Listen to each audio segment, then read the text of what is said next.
ભારે વરસાદથી પાટણના અનેક ગામોમાં ખેતરો બેટમાં ફેરવાયા, જેના કારણે ખેડૂતો મુશ્કેલીમાં મુકાયા। જમીનમાંથી પાણીનો નિકાલ ન થતા બાજરી, જુવાર, કઠોળ, કપાસ તેમજ પશુઓ માટેનો ઘાસચારો સહિત પાક પાણીમાં ડૂબી ગયો।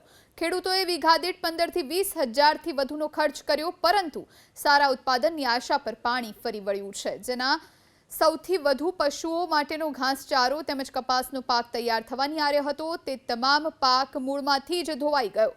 અન્ય પાક પાણીમાં પલળી જતા પાક મૂળમાંથી સુકાઈ જતા તમામ વાવેતર નિષ્ફળ ગયું છે। ત્યારે હવે ખેડૂતો સરકાર સમક્ષ માંગ કરી રહ્યા છે કે સત્વરે આ વિસ્તારના ખેડૂતોના ખેતરોનો સર્વે કરવામાં આવે અને પાક નુકસાનીનું વળતર ચૂકવવામાં આવે।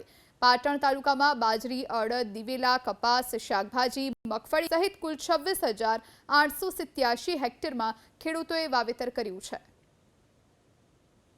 પાટણ જિલ્લાના અંદર છેલ્લા 5 દિવસથી જે રીતના અવિરત વરસાદ વરસ્યો છે, વરસાદ વરસતાની સાથે તારાજીના દ્રશ્યો સામે આવે છે। આપને હું દ્રશ્યો બતાવવા માંગીશ। આ પાટણ તાલુકાના ખેતરોના દ્રશ્યો છે। તમે જોઈ શકો છો કે જે કપાસનું વાવેતર કર્યું હતું તે તમામ કપાસના વાવેતરના અંદર ઢીચણસમાં પાણી ભરાઈ ગયા છે। એટલે જે રીતે વરસાદ વરસી રહ્યો હતો અને વરસાદ વરસતાની સાથે ખેડૂતો દ્વારા જે મોંઘા ભાવના બિયારણનો ખર્ચ કરીને જે કપાસનું વાવેતર કર્યું હતું, હાલ તમામ કપાસનું વાવેતર છે નિષ્ફળ ગયું છે। કહી શકાય કે જે રીતના હાલ તો જે કપાસનો પાક તૈયાર થઈ ગયો હતો, એના ફૂલ નીકળી આવ્યા હતા, પરંતુ જે રીતના ખેતરના અંદર પાણી ભરાઈ ગયું છે, પાણી ભરાવાના કારણે તેને તમામ પાક છે તે હાલ તો બળી ગયો છે। એટલે ખેડૂતો દ્વારા જે પ્રમાણે ખર્ચા મોંઘા બિયારણના કર્યા તે તમામ ખર્ચા તે હાલ તો નિષ્ફળ ગયા છે। કહી શકાય કે પાટણ તાલુકાના અંદર જે બાજરી, કપાસ તેમજ અન્ય જે પાકોનું વાવેતર કર્યું હતું, તમામ પાકો હાલ તો નિષ્ફળ થઈ ગયા છે, કેમ કે જે રીતના વરસાદ વરસ્યો છે, વરસાદ વરસતાની સાથે ખેતરોના અંદર પાણી ભરાય છે અને પાણી ભરાવાના કારણે ખેડૂતોને હાલ તો મોટી નુકસાની વેઠવાનો વારો આવી રહ્યો છે।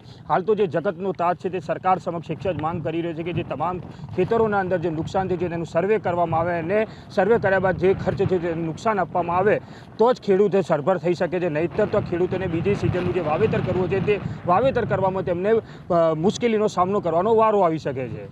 એજાજ મંસૂરી, એબીપી અસ્મિતા, પાટણ। આપણે 9 વીઘામાં વાવેતર કરેલું છે સાહેબ। કપાસનો બાજરો વાવેલો છે, એમાં છેલ્લા અઠવાડિયાથી વરસાદ એક જ ધારો પડી રહ્યો છે, એના કારણે ખેતરમાં પાણી ઢીંચાણમાં ભરાઈ ગયેલા છે, એના કારણે બધો પાકનું નુકસાન છે, મૂળિયા એના હળી ગયાના કારણે। ખર્ચા હતા સાહેબ મોંઘવારી પ્રમાણે અમારા વીઘા 15 થી 20 હજારના ખર્ચા પડે। મોંઘા ભાવના બિયારણો હોય, ખેડો મોંઘી, એના કારણે મજૂરી અમારી મોંઘી। વરસાદથી કપા ફેલજો, બળી ગયો અને બધું ફેલજ્યું અને શેડ, બીજવારો, ખાતર બધું અમારું ફેલજ્યું। 10-15 હજાર રૂપિયા ખર્ચો વીકે